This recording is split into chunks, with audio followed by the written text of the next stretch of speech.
রাসূলের সালাত আদায় করবেন। আল্লাহ রাসূল বলছেন আমাকে যেভাবে সালাত আদায় করতে দেখছো সেভাবে সালাত আদায় করো। তাহলে বোঝা যাচ্ছে যে তিনি বলে গেছেন, শোনো আমি দুনিয়া থেকে চলে যাচ্ছি, দুইটা জিনিস আমার থেকে যাচ্ছে, মা তামাসসাকতুম বিহিমা কিতাবুল্লাহ সুন্নতি। যদি তোমরা আমার এই কিতাব কোরআন মাজিদ এবং আমার সুন্নাতকে না ছাড়ো তাহলে তোমরা ভ্রান্ত হবে না। আমার সুন্নাত এবং এই কোরআন মাজিদকে আঁকড়ে ধরে থাকো তাহলে তোমরা ভ্রান্ত হবে না। কোরআন এবং এই হাদিস দেখেই সালাত ঠিক করতে হবে। এই 30 পারা কোরআনের কোন জায়গাতে সালাত কিভাবে আদায় করতে হবে তা পেশ করা হয়নি। সালাত কিভাবে আদায় করতে হবে তা হাদিসেই আছে। এখন আপনি আর একটা বিপদে, এদেশের মাটিতে প্রায় 3 লক্ষ জাল জয়ী হাদিস আছে মানুষের তৈরি, আপনি কোনটা দেখে ঠিক করবেন? আপনার দুই একটা শোনাই। আপনি ম্যাট্রিক পরীক্ষার সময় একটা হাদিস মুখস্থ করেছিলেন, হুব্বুল ওয়াতান মিনাল ঈমান, দেশকে ভালোবাসা ঈমানের অঙ্গ। এটা মিথ্যা কথা, এটা নবীর কথা নয়। উতলুবুল ইলম ওয়ালা কানা বিসসিন, শিক্ষার জন্য যদি চীন যেতে হয় তবুও যাও, এটা রাসূলের কথা নয়, এটা হলো মিথ্যা কথা। আসহাবিকান নুজুম ইক্তাদাইতুম ইহতাদাইতুম, আমার সাহাবীরা তারকার মতো যাকে মানবে পথ পেয়ে যাবে, এই কথা রাসূলের নয়, এটা মিথ্যা কথা। কাঁধ মাসা করতে হবে, এটা রাসূলের কথা নয়, এটা মিথ্যা কথা। সালাম দেওয়ার পরে মাথায় হাত দিতে হবে, এটা রাসূলের কথা নয়। সালামের পরে, নামাজে সালামের পরে মাথায় হাত দিতে হবে, এটা রাসূলের কথা নয়, এটা মিথ্যা কথা।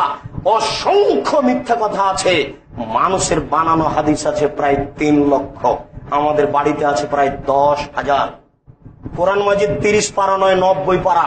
যারা জিকির করছে অন্ধকারে নারী পুরুষ, তাদের নিকটে কোরআন হলো 90 পারা, 60 পারা বাতেনি, 30 পারা জাহেরি। তাদের নিকটে আপনার এই কোরআন মাজিদটা ঠিক নয়। কোরআন মাজিদ 90 পারা হতে হবে, তারপর মানে 2000 জাল হাদিস আছে। 15ই শাবানে সিয়াম পালন করতে হবে, তারপর মানে 200টি জাল হাদিস আছে। মহিলাদেরকে বুককে উরুর সাথে লাগিয়ে আঁটো সাঁটো হয়ে সিজদা করতে হবে, প্রমাণে 6টি জাল হাদিস আছে। 20 রাকাত তারাবি পড়তে হবে, প্রমাণে 3টি জাল হাদিস আছে। এদেশের মাটিতে প্রায় 3 লক্ষ জাল জয়ীফ হাদিস আছে। রাসূলের সালাত আপনি কিভাবে আদায় করবেন? উল্লেখ্য যে পৃথিবীতে 2টি গ্রন্থ আছে, বুখারী এবং মুসলিম, এর কোন হাদিস জয়ীফ নয়। যারা বলছে তারা ঠিক বলছে না। মসজিদ থেকে বের হয়ে বাংলা বাজারে গিয়ে একটা বাংলা ফার্স্ট পার্ট বুখারী প্রথম পার্টটা টেনে কিনে নিয়ে এসে বাড়িতে বের করতে হবে, দেখি রাসূলের পদ্ধতিতে সালাত কেমন। ওখানে এই হাদিসটাও আছে, সাল্লু কামা রাআইতুমুনি উসাল্লি, তোমরা সালাত আদায় করো, আমাকে যেভাবে সালাত আদায় করতে দেখছো সেভাবে সালাত আদায় করো। আমি আজকের জুমার খুতবার শেষ অংশে আপনাকে সালাতের বাস্তব দেখাই। আপনি চেষ্টা করুন এইভাবে সালাত আদায় করার। আপনি এই কথাটুকু আরো এইসব হাদিসের সাথে মিলিয়ে নিয়ে পড়ার চেষ্টা করুন। আরো দুনিয়াতে অনেক সহিহ হাদিস আছে, আলেম ওলামাকে জিজ্ঞাসা করে সেভাবে সালাত আদায়ের চেষ্টা করুন। আজকের সালাত এভাবে দেখাই। সালাত আদায়ের পূর্বে সুন্দর করে ওযু করে নেবেন। সুন্দর ওযু বলতে আগে দাঁত পরিষ্কার করে নেবেন, পেশাব পায়খানার কাজ থাকলে সেরে নেবেন। পেশাব পায়খানায় যখন বসছেন তখন দোয়া পড়ে বসবেন, উঠবেন যখন তখন গোফরানাকা বলবেন। আগে ঢেল পরে পানি, এ কথা ঠিক নয়। আগে ঢেল পরে পানি, এ কথা ঠিক নয়। আবার ঢেল নিয়ে 40 কদম হাঁটতে হবে, একটু পরে পায়ের উপরে উঠাতে হবে, আর একটু গলার আওয়াজ দিতে হবে। এগুলো হলো নোংরামি, এগুলো হলো বেহায়াই, এগুলো হলো নোংরামি, এগুলো হলো বেহায়াই। শরীয়তে সব কাজ অনুমোদন করে না। পানি না থাকলে ঢেল টিস্যু পেপার ব্যবহার করুন, এটাই ঠিক। ও যে 40 কদম এভাবে হাঁটছে আর এভাবে গলার শব্দ করছে, এই পবিত্রতা তাকে অর্জন করা লাগে, তার বউকে করা লাগে না? তার বউকে তো কেউ কোনোদিন হাঁটতে দেখলো না এইভাবে। সরল ধর্মকে মানুষ পাগল পেয়েছে, যে যেভাবে ইচ্ছে সে সেভাবে আদায় করার চেষ্টা করছে। রাসূলের পদ্ধতিতে আগিয়ে যেতে হবে, তাহলে আমি আর আপনি একটা সহজ সরল সুন্দর পথ পাবো।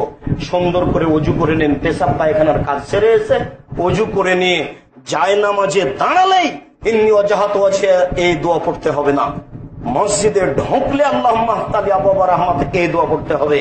এছাড়া যদি আপনি ঘরে সালাত আদায় করেন, জায়নামাজে পা দেওয়ার সময় কোনো দোয়া নেই। ওযু করেছেন, ওযুর দোয়া পড়লেন, আশহাদু আল্লা ইলাহা ইল্লাল্লাহু ওয়াহদাহু লা শারীকা লাহু ওয়া আশহাদু আন্না মুহাম্মাদান আবদুহু ওয়া রাসূলুহু। আল্লাহ রাসূল বলেছেন, ওযুর পরে যদি কেউ এই দোয়া পড়ে তাহলে তার জন্য জান্নাতের 8টি দরজা খোলা। আপনি ওযুর পরে এই দোয়া পড়ে নিয়ে আল্লাহু আকবার বলে সালাত শুরু করুন। যারা দেখতে পাচ্ছেন তারা দেখবেন, যারা দেখতে পাচ্ছেন না তারা কথার উপরে আঁচ করবেন। আমি কিভাবে বাস্তব সালাতের পদ্ধতি দেখাচ্ছি। আল্লাহ আকবার বলার সময়তে আঙ্গুলগুলি জমা জমা করবেন। আঙ্গুলের মাথা আকাশমুখী থাকবে, হাতের তালু পশ্চিমমুখী থাকবে, কাঁধ ও কানের সামনাসামনি হাত দুটি থাকবে। আপনি হাত দুটি উঠিয়ে থুতনির নিচে করবেন, এটা হবে না। হাত দুটি উঠিয়ে কান ধরে নেবেন, এটাও হবে না। আপনি কাঁধের সামনাসামনি, কানের লতি সামনাসামনি করবেন। নারী পুরুষ সবার একই ব্যাপার। এরপরে ডান হাতের কবজি বাম হাতের কবজির উপরে রাখবেন। যদি মনে করেন যে আরেকটা পদ্ধতি, তাহলে বাহুর উপরে বাহু, হাতটা আর একটু আগিয়ে দেন। নারী পুরুষ একই ব্যাপার। কবজির উপরে কবজি রেখে হাত আপনি বুকের উপরে রাখেন। নাভির নিচে হাত বাঁধার 3টি হাদিস আছে, 3টি জাল ও জয়ীফ, একটা আমল করা যাবে না। তো দুনিয়ার মানুষ আমল করছে যে সারা পৃথিবীর মানুষ যদি হাত নিচে বাঁধে, সারা পৃথিবীর মানুষই ভুলের মধ্যে আছে। হাত বুকের উপরে বাঁধতে হবে, এ হাদিসই ঠিক। হাত বুকের উপরে বাঁধতে হবে, এ হাদিসই ঠিক। আশ্চর্য একটা গতি যে স্বামী হাত বাঁধছে বুকের নাভির নিচে, আর স্ত্রী হাত বাঁধছে বুকের উপরে। একই বাড়িতে, একই বিয়ে, আপনার একই জায়নামাজে স্বামী হাত বেঁধে আছে নাভির নিচে, আর স্ত্রী হাত বেঁধে আছে বুকের উপরে, পাশাপাশি। এই বিধান কোথা থেকে আসলো? শুনুন, যার যত বুদ্ধি বেশি তার তত বিচার কঠিন হবে কিয়ামতের মাঠে। যার বুদ্ধি না, তার বিচার নেই। একটা পাগল হেঁটে বেড়াচ্ছে, কিয়ামতের মাঠে আর বিচার হবে না, বিচার আপনার হবে। আপনি একটু চিন্তা ভাবনা করে আল্লাহ রাসূলকে মূল্যায়ন করুন, তাহলে সফলতা আছে। আপনি বুকে হাত বেঁধে বলুন, আল্লাহুম্মা বা'id বাইনি ওয়া বাইনা খাতায়ায়া কামা বা'আতা বাইনাল মাশরিক ওয়াল মাগরিব। হে আল্লাহ, তুমি আমার থেকে আমার পাপকে অত দূরত্বে রাখো, পূর্ব এবং পশ্চিমকে তুমি যত দূরত্বে রেখেছো। আল্লাহ মানাক্কিনি মিনাল খাতায়া কামা ইয়ানাক্কা সাবুল আবিজু মিনাদ দানাস। আল্লাহ, তুমি আমার পাপকে ধুয়ে পরিষ্কার করে দাও, যেমন ভাবে সাদা কাপড়কে ময়লা থেকে ধুয়ে পরিষ্কার করা হয়। আল্লাহুম্মা গসিল খাতায়ায়া বিল মাই ওয়াস সালজি ওয়াল বারাদ। হে আল্লাহ, তুমি আমার পাপকে ঠান্ডা স্বচ্ছ পানি দিয়ে, তুষার দিয়ে ধুয়ে পরিষ্কার করে দাও। এই একটা গুরুত্বপূর্ণ দোয়া। এই দোয়া ছাড়া যেটা আপনার দোয়া মুখস্থ আছে সেটা আপনি বলতে পারেন, তবে এটাই সবচেয়ে গুরুত্বপূর্ণ দোয়া। আল্লাহ রাসূল এটাই বলতেন। আবু হুরায়রা রাদিয়াল্লাহু তাআলা আনহু বলেন, এই দোয়া যখন শেষ হয়ে যাবে, আউযু বিল্লাহি মিনাশ শাইতানির রাজিম, মারদুদ বিতাড়িত শয়তান থেকে পরিত্রাণ চাচ্ছি, বিসমিল্লাহির রহমানির রহিম, পরম দাতা দয়ালু নামে আরম্ভ করছি, আলহামদুলিল্লাহি রাব্বিল আলামিন, বিশ্বজগতের প্রতিপালকের প্রশংসা। আর রহমানের রাহিম, তিনি হচ্ছেন পরম দাতা দয়ালু। মালিকে ইয়াউমিদ্দিন, তিনি হচ্ছেন বিচার দিনের মালিক। ইয়াকা না'বুদু, একমাত্র তোমার ইবাদত করি, ওয়া ইয়াকা নাস্তাইন, একমাত্র তোমার নিকটে সাহায্য চাই। ইহদিনাস সিরাতাল মুস্তাকিম, তুমি আমাকে সোজা সঠিক সরল পথ দেখাও। সিরাতাল্লাযিনা আন'আমতা আলাইহিম, ওই পথ তুমি দেখাবে যে পথের প্রতি দয়া অনুগ্রহ করেছো। গায়রিল মাগযুবি আলাইহিম ওয়ালাদ দাল্লিন, ওদের পথ দেখায় না যারা ভ্রান্ত, যারা অভিশপ্ত, তাদের পথ দেখায় না। আল্লাহ আমিন। দীর্ঘ সময় ধরে তোমার দরবারে যে প্রার্থনা করলাম, এই প্রার্থনা তুমি কবুল করো। জোরে আমিন বলতে হবে, এ কথাই ঠিক। চুপে আমিন বলতে হবে এরকম হাদিস পৃথিবীতে নেই, তবে ধীরে আমিন বলতে হবে। তারপর একটা জয়ীফ হাদিস আছে, এরকম একটা শব্দের জয়ীফ হাদিস আছে, কিন্তু কোন শব্দ হবে না, এরকম কোন হাদিস দুনিয়াতে নাই। আর অনেক হাদিস একবারে মসজিদ কেঁপে উঠে, এরকম হাদিস আজ আর সেই দিন নাই যেদিন হুজুর ধুলো চোখে ছিটিয়ে দিয়ে চলে যাবে, সেদিন আজকে নেই। আজকে পিস টিভি বাংলাদেশ সালাদ দেখা যায়, আজকে বাংলা বুখারীতে দেখা যায়, বাংলা মুসলিমে দেখা যায়। হুজুর যা বললেন, আমি তো বাঙালি, বাংলাদেশে বসবাস করি, বাংলা পড়তে পারি, একটা বই টেনে দেখলেই তো হয় ঘটনা। তাহলে বোঝা যাবে খুব সহজেই। এখানে আরেকটা আয়াত আছে, ইহদিনাস সিরাতাল মুস্তাকিম, তুমি আমাকে সোজা সঠিক সরল পথ দেখাও। এই কথাটা প্রত্যেক ব্যক্তিকে বলতে হবে। এই জন্য ইমাম বুখারী অধ্যায় উল্লেখ করছেন, ইমাম মুক্তাদি একাই দলবদ্ধভাবে যে যেখানে যেভাবে আছে সবাইকে সূরা ফাতিহা পড়তে হবে। কেন? সবারই এই বাক্যের প্রয়োজন রয়েছে। কোন বাক্যের? আল্লাহ, তুমি আমাকে সোজা সরল সঠিক পথ দেখাও। এই বাক্যের প্রত্যেক মানুষের প্রয়োজন রয়েছে, সেই জন্য সবাইকে বলতে হবে বিসমিল্লাহির রহমানির রহিম, পরম দাতা দয়ালু নামে আরম্ভ করছি। আরেকটি সূরা কুল আল্লাহু আহাদ, হে নবী আপনি বলুন আল্লাহ ব্যতীত কোন আল্লাহ একজন, আল্লাহু সামাদ, নিরপেক্ষ মুখাপেক্ষীহীন, লাম ইয়ালিদ, তিনি কাউকে জন্ম দেননি, ওয়ালাম ইউলাদ, তিনি কারো থেকে জন্ম নেননি, ওয়ালাম ইয়াকুল্লাহু কুফুয়ান আহাদ, তার সমকক্ষ কেউ নেই। এই বলে হাত ছেড়ে দিয়ে আল্লাহু আকবার বলে হাত ওই পর্যন্ত উঠিয়ে রুকুতে চলেন। ওই পর্যন্ত উঠাতে হবে, প্রথমবার যে পর্যন্ত উঠিয়েছেন ওইভাবে উঠাতে হবে, প্রথমবার যেভাবে উঠিয়েছেন। এরপরে আপনি রুকুতে চলেন। রুকুতে যাওয়ার পূর্বে আপনার সাথে দুটি কথা, হাত দুটি আপনার রডের মতো সোজা হয়ে থাকবে, আঙ্গুলগুলি খোলা খোলা থাকবে। আপনি হাত দিয়ে হাঁটুকে চেপে ধরে থাকবেন, কোমর থেকে সামনের ওজন আপনার হাতের উপরে হবে। হাত দুটি এরূপ দুই দিকে বাঁকা হয়ে থাকবে না, মাথা আপনার উঁচুও হবে না, মাথা আপনার নিচুও হবে না। এমন ভাবে পিঠের লম্বা হাতটা সোজা করে রাখবেন যাতে করে পিঠের উপরে একটা গিলাস রাখলে গিলাসটা না পড়ে, এরকম ভাবে পিঠটা সোজা করে রাখবেন। একাধিক সহিহ হাদিস। মাথা এরকম উঁচু রাখবেন না, মাথা এরকম নিচু রাখবেন না, হাত দুটি এইভাবে দুই দিকে বাঁকা করে রাখবেন না, একবারে সোজা করে রাখবেন। কোমর থেকে সামনের ওজন হাতের উপরে রাখবেন। এরপরে আপনি বলবেন সুবহান রাব্বিয়াল আযীম, উঁচু আল্লাহর পবিত্রতা বর্ণনা করছি, যতবার ইচ্ছে, দুবার, একবার, 5 বার, 50 বার। সাহাবী বলছেন আল্লাহ রাসূল রুকুতে থেকে গেলেন সূরা বাকারা পড়ার সমান। সূরা বাকারা আছে 2.5 পারা। সাহাবী বলছেন আল্লাহ রাসূল রুকুতে থেকে গেলেন সূরা বাকারা পড়তে যত সময় লাগবে। আপনি বলুন, নইলে আপনি বলতে পারেন সুবহানাকা আল্লাহুম্মা রাব্বানা ওয়া বিহামদিকা আল্লাহুম্মা ইগফিরলি, হে আল্লাহ তোমার প্রশংসা সহকারে তোমার পবিত্রতা বর্ণনা করছি, তুমি আমাকে ক্ষমা করো। নইলে আপনি বলতে পারেন সুবহান কুদ্দুসুন রব্বুল মালাইকাতুর রূহ, তুমি পাক, তুমি পবিত্র, তুমি ফেরেশতার প্রতিপালক, তুমি জিবরাইলের প্রতিপালক। নইলে আপনি বলতে পারেন সুবহানাজিল জাবরুতি ওয়াল মালাকুতু ওয়াল কিবরিয়া ওয়াল আসমা। অনেক দোয়া আছে, আপনি রুকুতে সেগুলো পড়ুন। এবার রুকু থেকে উঠে আসেন, হাত ওই পর্যন্ত উঠাবেন, সামি আল্লাহু লিমান হামিদা, ওই পর্যন্ত হাত উঠিয়ে ছেড়ে দিবেন। হাত উঠে এইভাবে রেখে দিতে হবে, এই বিবরণ ঠিক নয়, এরকম কোন বিবরণ নেই। হাত আবার বুকে বাঁধতে হবে রুকু থেকে উঠে, এর প্রমাণে কোনো হাদিস নেই। শায়েখ আব্দুল্লাহ বিন বাজ রাহিমাহুল্লাহ বলছেন যে ইজতিহাদ করে বলা যায় যে সালাতের 4টি অবস্থা, একটা হচ্ছে দাঁড়িয়ে থাকা, একটা হচ্ছে রুকু, আর একটা হচ্ছে আত্তাহিয়াত পড়ার বৈঠক, আর একটা হচ্ছে সিজদা। এই 4টা অবস্থা। তো দাঁড়িয়ে থাকা অবস্থাতে হাত বাঁধা থাকবে, এটা হলো তার ইজতিহাদ, হিসাব চিন্তা ভাবনা। কিন্তু আল্লাহ রাসূল বলছেন যে রুকু থেকে উঠার সময়তে মানুষ এমন ভাবে দাঁড়াবে যে প্রত্যেকটা জোড়ের হাড়গুলি স্ব স্থানে যাবে। যদি আপনি হাত আবার বাঁধেন তাহলে প্রত্যেকটা হাড়ের জোড় স্ব স্থানে যাবে না। আপনি এইভাবে ছেড়ে দিয়ে একবারে সোজা হয়ে দাঁড়িয়ে থাকেন, এবার আপনার হাড়ের জোড়গুলি সব স্ব স্থানে চলে যাবে। প্রত্যেক জোড়ের হাড়কে স্ব স্থানে যেতে হবে, এর প্রমাণে অনেক হাদিস বুখারী মুসলিম আপনি দেখুন।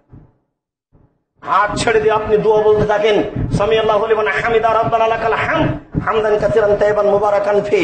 আল্লাহ লোকের প্রশংসা শুনলো, যে তার প্রশংসা করলো, খুব তার প্রশংসা, বরকতময় তার প্রশংসা, মঙ্গলময় তার প্রশংসা। মিলাস সামাওয়াতে, আকাশ পরিমাণ প্রশংসা, মিলাল আরদ, জমিন পরিমাণ প্রশংসা, মিলামা বাইনাহুমা, আকাশ জমিনের মধ্যে যে ফাঁকা রয়েছে সেই পরিমাণ প্রশংসা, মিলামা শি'তা মিন শাইইন বাদু, তুমি যে কত প্রশংসা চাও তা তো জানি না, তুমি যত চাও তত তোমার প্রশংসা। এ বলে আপনি তার প্রশংসা করেন। আর অনেক দোয়া আছে, আপনি দাঁড়িয়ে সেগুলো বলেন। এবার সিজদায় যাই। সিজদায় যাওয়ার পূর্বে আপনার সাথে জরুরি কয়েকটি কথা। রাসূল সাল্লাল্লাহু আলাইহি সাল্লাম বলেন, উমিরতু আন আসজুদা আলা সাবআতি আযাম, আমাকে 7 হাড়ের উপরে সিজদা করতে বলা হয়েছে, এটা আদেশ। নাক কপালে হলো 1, 2 হাতে হলো 3, 2 হাঁটু হলো 5, 2 পায়ের বৃদ্ধাঙ্গুলে হলো 7। 2 পায়ের বৃদ্ধাঙ্গুল মাটিতে লেগে থাকবে। বৃদ্ধাঙ্গুল সব সময় এক জায়গায় থেকে যাবে এ কথাও ঠিক নয়। সিজদার সময়তে পা দুটি এভাবে জমা লেগে যাবে, গোড়ালি সহ বৃদ্ধাঙ্গুল সহ। যারা বলেছে যে কোন সময় বৃদ্ধাঙ্গুল নড়াচড়া করতে পারবে না, এটা একটা মিথ্যা কথা। সিজদার সময়তে নাক কপাল ঠেকে থাকবে, মাটিতে লেগে থাকবে, 2 পায়ের বৃদ্ধাঙ্গুল মাটিতে লেগে থাকবে, আর কোন দুটি এইভাবে উঠে থাকবে, পেটের নিচ দিয়ে যেন ছাগলের বাচ্চা পার হয়ে যেতে পারে। যেসব মহিলা বৈঠকে বক্তব্য হয়ে থাকে, ওই মহিলা বৈঠক থেকে আপনি নিজেও বাঁচুন, আপনার মেয়ে, আপনার স্ত্রীকে বাঁচান। এই বৈঠক ধর্মকে ধ্বংস করার জন্য। তাদের কথা শুনলে অবাক হতে হয়, আমরা তো চাঁপাইনবাবগঞ্জের মানুষ। এই হিসেবে আপনাকে কথাটা আজকে ওইভাবে বুঝাতে চাচ্ছি। তাদের বৈঠকের অনেক মিথ্যা কথার একটা মিথ্যা কথা আপনাকে বলি, যে অনেকে বলে বুবু তুমি যখন নামাজে দাঁড়াবা বুবু, তখন 2 পায়ের গোড়ালিকে জমা করে নিও, যদি জমা করে না নেও তাহলে 2 পায়ের গোড়ালি ফাঁকা রাখলে বুবু লজ্জা স্থানের যোগাযোগ বুবু মাটির সাথে হবে, মাটি অভিশাপ করবে। বুবুর সব কথাই নাকি বুখারীতে আছে। বুবু তুমি যখন সিজদায় যাবা, হাতি যেমন মাটিতে পড়ে যায় তেমন তুমি ওইভাবে পড়ে গিয়ে বুককে উরুর সাথে লাগিয়ে আঁটো সাঁটো হয়ে সিজদা করিও বুবু। যদি বুককে উরু থেকে পৃথক রাখো বুবু, তাহলে পর্দার ব্যাঘাত ঘটবে, স্তন ঝুলন্ত থাকবে, পর্দার ব্যাঘাত ঘটবে। আল্লাহ হুস্তামাদ, শাড়ি পরে আছে, ব্লাউজ গায়ে দিয়ে আছে, ঘরের ভিতরে সলাত আদায় করছে, পর্দার ব্যাঘাত ঘটলো কি করে?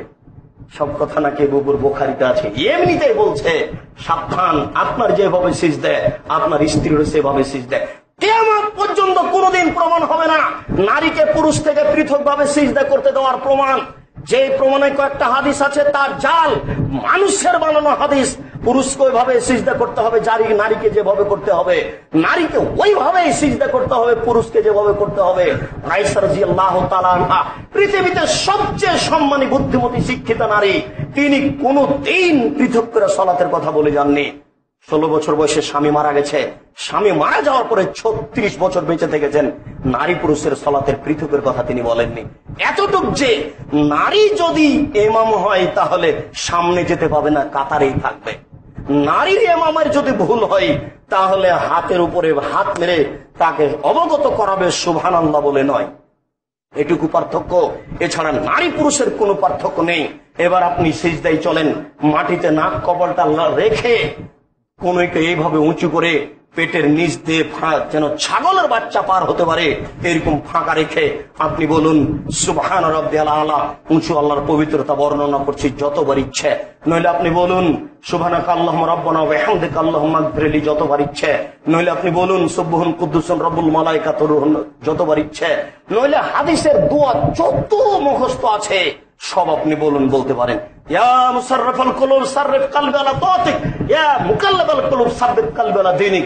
নইলে আপনি বলতে পারেন আল্লাহুম্মা ইন্নাকা আফুউন তুহিব্বুল আফওয়া ফা'ফু আননি, হে আল্লাহ তুমি ক্ষমাশীল, তুমি ক্ষমাকে ভালোবাসো, আমাকে ক্ষমা করো। যত ইচ্ছা আপনি বলতে থাকেন। এরপরে উঠে আসেন, উঠে এসে আপনি বাম পায়ের পাতার উপরে বসবেন, ডান পায়ে এভাবে দাঁড় করে রেখে বলুন আল্লাহুম্মা ইগফিরলি ওয়ারহামনি ওয়াহদিনি ওয়াফিনি ওয়ারযুকনি, হে আল্লাহ তুমি আমাকে হেদায়েত দান করো, তুমি আমাকে খেতে দাও, তুমি আমার প্রতি দয়া করো। আল্লাহুম্মা ইগফিরলি তুমি আমাকে maaf করো, আল্লাহুম্মা ইগফিরলি তুমি আমাকে maaf করো। এরপরে আপনি সিজদায় যান, আবার সিজদা থেকে উঠে আসেন, এই হলো 1 রাকাত। এইভাবে আপনি আর 1 রাকাত পড়েন, এই হলো 2 রাকাত। 2 রাকাতে আপনি বসে সালাম ফিরতে চাচ্ছেন, বাম পাকে আপনি ডান দিক দিয়ে বের করে দেন, যেখানে সালাম আছে সেখানে এইভাবে বসতে হবে।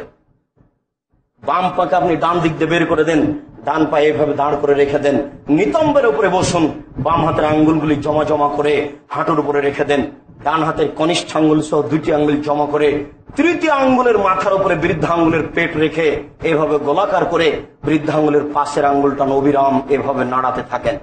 ইল্লাল্লাহ বলে আত্মাহিয়াত বলার সময় ইল্লাল্লাহ বলে একবার আঙ্গুল উঠাতে হবে, এর প্রমাণে পৃথিবীতে কোনো হাদিস নেই, জাল জয়ীব ভুয়া হাদিসও নেই, কিয়ামত পর্যন্ত কোনোদিন হবে না।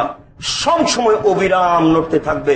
দৃষ্টিকটু যে আমি বলছি সেই জন্য দৃষ্টিকটু, এইভাবেই করতে হবে। আত্তাহিয়াতু লিল্লাহি ওয়াস সালাওয়াতু ওয়াত তাইয়্যিবাত, সমস্ত ইবাদত আল্লাহর জন্য। আসসালামু আলাইকা আইয়ুহান নবী, হে নবী আপনার উপরে শান্তি অবতীর্ণ হোক। আসসালামু আলাইনা ওয়া আলা ইবাদিল্লাহিস সালিহিন, ভালো মানুষের উপর এবং আমাদের উপরে শান্তি অবতীর্ণ হোক। আশহাদু আল্লা ইলাহা ইল্লাল্লাহ, আমরা সাক্ষ্য দিচ্ছি আল্লাহ ব্যতীত কোনো মাবুদ নাই। ওয়া আশহাদু আন্না মুহাম্মাদান আবদুহু ওয়া রাসূলুহু, আর সাক্ষ্য দিচ্ছি মুহাম্মদ সাল্লাল্লাহু আলাইহি ওয়াসাল্লাম তার বান্দা তার রাসূল। আল্লাহুম্মা সাল্লি আলা মুহাম্মাদিন ওয়া আলা আলি মুহাম্মাদ কামা সাল্লাইতা আলা ইব্রাহিম ওয়া আলা আলি ইব্রাহিম ইন্নাকা হামিদুম মাজিদ। হে আল্লাহ তুমি মুহাম্মদ সাল্লাল্লাহু আলাইহি ওয়াসাল্লাম ও তার বংশধর প্রতি শান্তি অবতীর্ণ করো, যেমন ভাবে ইব্রাহিম আলাইহিস সালাম তার বংশধর প্রতি শান্তি অবতীর্ণ করেছো। তুমি প্রশংসনীয়, তুমি জ্ঞানী। আল্লাহুম্মা বারিক আলা মুহাম্মাদিন ওয়া আলা আলি মুহাম্মাদ কামা বারাকতা আলা ইব্রাহিম ওয়া আলা আলি ইব্রাহিম ইন্নাকা হামিদুম মাজিদ। হে আল্লাহ তুমি মুহাম্মদ সাল্লাল্লাহু আলাইহি ওয়াসাল্লাম তার বংশধর প্রতি বরকত নাযিল করো, যেমন ভাবে ইব্রাহিম আলাইহিস সালাম তার বংশধরের প্রতি বরকত নাযিল করেছো। তুমি প্রশংসনীয়, তুমি জ্ঞানী। আল্লাহুম্মা ইন্নী যালামতু নাফসি যুলমান কাসীরা, হে আল্লাহ জীবনে খুব পাপ করেছি, ফাগফিরলি, তুমি আমাকে ক্ষমা করো। মাগফিরাত মিন ইনদিক ওয়ারহামনি ইন্নাকা আনতাল গফুর রহিম, ক্ষমা তোমার পক্ষ থেকে হয়ে থাকে। তুমি যদি ক্ষমা না করো, তুমি যদি দয়া না করো, তাহলে আমাকে কে ক্ষমা করবে, কে দয়া করবে? তুমি আমাকে ক্ষমা করো, তুমি আমার প্রতি দয়া করো। আল্লাহুম্মা ইন্নী আউযু বিকা মিন আযাবিল জাহান্নাম, হে আল্লাহ তোমার কাছে জাহান্নামের শাস্তি থেকে বাঁচতে চাই। আউযু বিকা মিন আযাবিল কবর, তোমার নিকটে কবরের শাস্তি থেকে বাঁচতে চাই। আউযু বিকা মিন ফিতনাতিল মাসীহিদ দাজ্জাল, দাজ্জালের ফিতনা থেকে বাঁচতে চাই। আল্লাহুম্মা ইন্নী আউযু বিকা মিনাল মাসাব ওয়াল মাগরাম, আল্লাহ বড় পাপ এবং কর্জ থেকে বাঁচতে চাই। বড় পাপ এবং কর্জ কঠিন জিনিস। খবরদার ব্যাংক থেকে টাকা উঠিয়ে নিয়ে বাড়ি গাড়ি করতে যাবেন না, ব্যবসা বাণিজ্য করতে যাবেন না। যার বুদ্ধি নেই সেই কাজ করে, যার বুদ্ধি নেই সেই কাজ করে। কলার ব্যবসা করে সংসার চালিয়ে ধন কাটিয়ে দেন। এইভাবে বড় হয়ে যান উসমান গনির মতো। আল্লাহ রাসূল বলছেন, আমি কর্জ করা থেকে তোমার নিকটে বাঁচতে চাই। এরপরে আপনার কোরআন এবং হাদিসের যত দোয়া আছে, একাই সালাত আদায় করছেন, এবার আপনি শুরু করে দেন। রাব্বির হামহুমা কামা রাব্বায়ানি সাগীরা, হে আল্লাহ তুমি আমার পিতা মাতাকে দেখো, তারা যেমন আমাকে বাল্য অবস্থায় দেখেছিল। রাব্বিগফিরলি ওয়ালিওয়ালিদাইয়া, হে আল্লাহ তুমি আমাকে ক্ষমা করো, আমার পিতা মাতাকে ক্ষমা করো। আল্লাহুম্মা গফিরলি আবি ওয়ারফা দারজাতাহু ফিল মাহদিন ওয়াসলাহু ফি কবরিহি ওয়া নাব্বির লাহু ফিহি, আল্লাহ তুমি আমার পিতাকে ক্ষমা করো, তাকে উচ্চ মর্যাদা দান করো, তুমি তার কবরের শাস্তিকে মাফ করো, তুমি তার কবরকে প্রশস্ত করো, তুমি তার কবরকে আলোকিত করো। রব্বি ইন্নী যালামতু নাফসি ফাগফিরলি, হে আল্লাহ আমি নিজে অন্যায় করেছি, আমার প্রতি অত্যাচার করেছি, তুমি আমাকে ক্ষমা করো। রাব্বিগফির ওয়ারহাম ওয়া আনতা খায়রুর রাহিমিন, তুমি বড় দয়াবান, তুমি বড় ক্ষমাবান, তুমি আমার প্রতি দয়া করো, আমাকে ক্ষমা করো। রব্বি আন্নী মাসানিয়া যুরর ওয়া আনতা আরহামুর রাহিমিন, আল্লাহ আমি বড় বিপদে, তুমি বড় দয়াবান, আমি বড় বিপদে, তুমি বড় দয়াবান, আমি বড় বিপদে, তুমি বড় দয়াবান। যতবার ইচ্ছে লক্ষ কোটি বার আপনি বলুন আসসালামু আলাইকুম রাহমাতুল্লাহ, আসসালামু আলাইকুম রাহমাতুল্লাহ। সংক্ষিপ্ত আপনার সামনে আমি সালাত দেখাচ্ছিলাম। সালাতের পরে কি হবে, সালাতের পূর্বে কি করতে হবে এবং নফল সালাতের কি আমরা সময় সাপেক্ষে পেশ করবো ইনশাআল্লাহ। শাবান মাস, আল্লাহ রাসূল রমজানের জন্য শাবান মাসে প্রস্তুতি নিতেন আর আল্লাহর কাছে দোয়া করতেন, আল্লাহ তুমি রমজান পর্যন্ত আমাকে নিয়ে চলো। কেন রমজান পাওয়ার পরে যদি মানুষ ক্ষমা না নিতে পারে তাহলে এটা তার জীবনের জন্য ধ্বংস। তাহলে এখন থেকে আমরা নফল সিয়াম শাবানের করতে থাকি আর রমজান পাওয়ার আশায় থাকি, আর বৈধ খাদ্য খেয়ে রমজানের সিয়াম পালন করি, রোজা নয়, প্রাণপণে চেষ্টা করি। আর যেইভাবে সলাৎ দেখালাম সেইভাবে সলাৎ আদায়ের চেষ্টা করি। সম্মানিত মসজিদের মুসাল্লি, আপনার সামনে পেশ করলাম, আপনাকে চূড়ান্ত ভাবে বলিনি যে এটা আপনাকে মেনে নিতে হবে, আপনাকে অনুরোধ করছি। তবে বুখারী মুসলিম অন্যান্য সহিহ হাদিসের সাথে মিলিয়ে যদি সলাৎ এটাই হয় তাহলে আপনি মেনে নিতে বাধ্য। সলাৎ যদি এটাই হয় তাহলে আপনি মেনে নিতে বাধ্য। এটাই সলাৎ, এর বিকল্প কোনো পথঘাট নেই। আপনি চেষ্টা করলে এটাই বের হয়ে আসবে। মসজিদের সকল দিনী ভাই বোনকে রাসূলের পদ্ধতিতে 5 ওয়াক্ত সালাত আদায়ের জন্য বিনীতভাবে অনুরোধ করছি, আপনারা চেষ্টা করুন, আল্লাহ কবুল করুক। আল্লাহুম্মা আমিন। ফরজ সালাতে ত্রুটি থাকলে নফল সালাত দিয়ে আল্লাহ ওই ঘাটতি পূরণ করে দেন। আপনি ফরজ সালাতের সাথে সাথে নফল সালাতগুলি আদায় করার চেষ্টা করুন, আল্লাহ আপনাকে তৌফিক দান করুক। আল্লাহুম্মা আমিন। আল্লাহ আমাদের যারা মারা গেছে তুমি তাদের কবরের শাস্তি মাফ করো। আল্লাহুম্মা আমিন। আমরা যারা অসুস্থ তুমি তাদের আরোগ্য দান করো। আমরা যারা বেঁচে আছি তুমি তাদেরকে তোমার রাসূলের পদ্ধতি অনুযায়ী চলার তৌফিক দান করো। আল্লাহুম্মা আমিন। এই দাবি, এই দোয়া তোমার দরবারে রেখে